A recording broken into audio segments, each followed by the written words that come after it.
Hi, it's Bronwen Logan here from Reiki Women Podcasts, and I have a beautiful snapshot today of Kelly McDermott-Burns.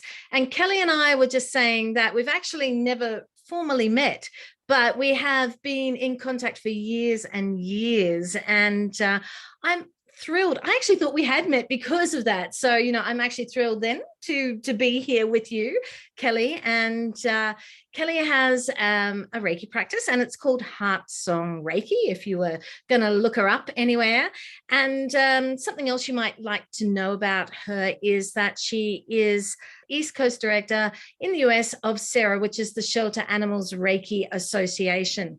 So there's going to be lots of lovely, interesting stuff about that, I'm sure, to hear today. But what we thought we'd talk about is about probably people's most enjoyable precept, I think, in many ways. People love talking about it, and that is compassion. Oh my gosh. Thank you, Bronwen. Yeah, so I didn't find it enjoyable, actually. I mean, it sounds lovely, be compassionate to yourself. It's also beautiful, but boy, is it hard. And also being compassionate to others. There are times, right, where seems virtually impossible to find that compassion. Yeah. And, I find for myself as a perfectionist, it was that when that precept came up, I was like, ooh, it's not just because I heard there are so many versions, right, of the precepts out there. And the one that I was familiar with just stopped at be compassionate and keep going. And so I was like, oh, that makes a whole lot of difference. And, I'm a perfectionist. So that was a challenge for me, and being compassionate to myself around that and finding space and forgiveness around when I'm not being perfect. And then because I have done a lot of service work in my practice with hospital and hospice and the animals, of course. And then going to, it's easy to be compassionate in that sense, right? Giving, which as women, we do all the time, giving. And so there wasn't any filling back up, and so I did come to places where I was just depleted.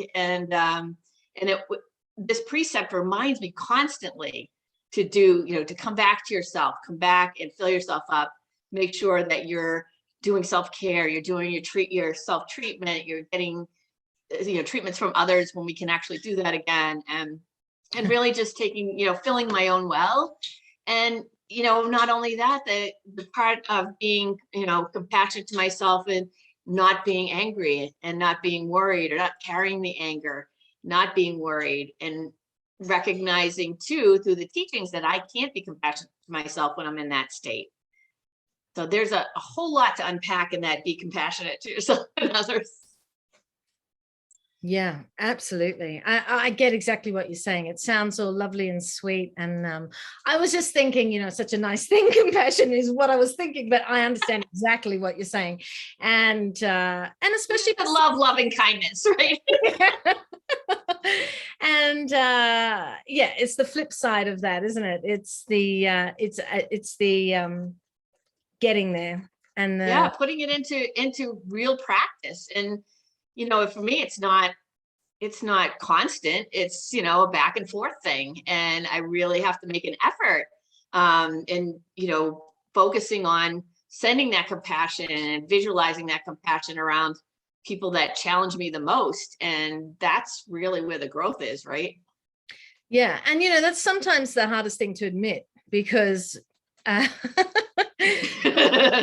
we are sort of especially when we practice Reiki, this idea that I think some people have, that we should all be some sort of perfect beings. And that's sort of what you were saying before, I think, as well. And it's that coming to terms with that and acknowledging that and being vulnerable enough to see that, because we can pretend that when we're not like that. Oh, sure. And, I hear that a lot too from students who are like, but I'm doing so, and myself as well, I'm practicing all the time. Why am I still getting so angry at this? And why am I still worried about that? And it's, to me, I don't see it as a straight line. It's not linear. It's just kind of like back and forth. You're in that place, you're not in that place, and it's, all part of being human. Yeah, absolutely. And as much as we, talking about this being human, I feel that what I also love about you is your work with the animals, of course. So and I can understand in that as well that there is this empathy and compassion with the world outside of you, and that's why I think what you're talking about there, it can become quite an external practice in that sense. Life can be an external practice, and so helping others, doing things for others. So coming back to yourself is a really important lesson. I would love to hear a little bit more about your work with the animals. And one thing that I saw that I thought was really interesting as well, and it probably would have, as I've been there myself, would have affected you on many different levels, and that is going to India. Yeah. Wow. That was a tough one. Finding compassion for myself, for, some days just trying to hold it together, because it is so different than what we see in at least in the States. I know, I work a lot, volunteer at shelters and teach at shelters, and the just everything's so different. The way they sanitize things is so different. The way we do, I was saying the other day to somebody that we have, the Purell things on the walls in every corner of the shelter, and all kinds of hand cleanser, and you just don't see that in India. There isn't that kind of money. Yeah. And so animals are made comfortable and taken care of as best as they possibly can. And but I was around animals dying all the time, and that was a real lesson for me. I think the other thing about working with, with compassion in a shelter situation is it's really easy to get caught up in, these horrible people who did this to this animal, abandoned them, or, abused them, or whatever. That for me was a lot of compassion work. I, really had to dig deep on some of those, just to recognize that, I have to be compassionate even to those people who cause harm to an animal. And, for me, that was like, oh, I don't think so. I don't think so.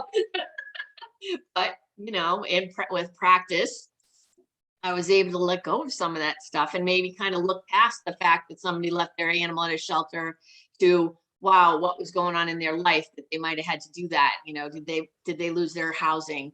Did they lose a family member? Did they lose their job? I mean, so, right on the surface, looks like, oh, they're horrible to the animal. But when you look a little deeper, or if you were able to look deeper than that, there could be whole nother story you don't even know. Yeah. Absolutely. I love, just talking about the fact that we need to be more vulnerable as a part of being compassionate. We need to not put ourselves on a pedestal, I guess you're saying. Mm-hmm. We need to show empathy, obviously, and understanding of people and cultures, and probably what I got most from what you were saying is just that being understanding of ourselves. Mm-hmm. And know that sometimes we've got to give ourselves the space and the time and that love and care. And as women, I think that's what a lot of us struggle with is, we're always taking care of others, and to put that self-care back on us is, wow, that's, it's hard. It's hard to turn it around like that. But boy, we get so much from it. We get so much more, for me, I get more energized when I take care of myself. I get more clarity. I have more boundaries, in a healthy way, and that sort of thing. So things that I need to do for myself to be able to continue to help others are more available when I'm being compassionate to myself. Yeah, absolutely. Well, thank you for that lovely little lesson in compassion, and so beautiful to talk to you. Me too. Yeah, and I think we might do it again sometime. We'll choose a different precept. Sounds like fun. Yeah. All right. Okay, Kelly. Lovely to speak to you. Thanks so much, Bronwen. Take care. Right. Mwah. Bye. Bye.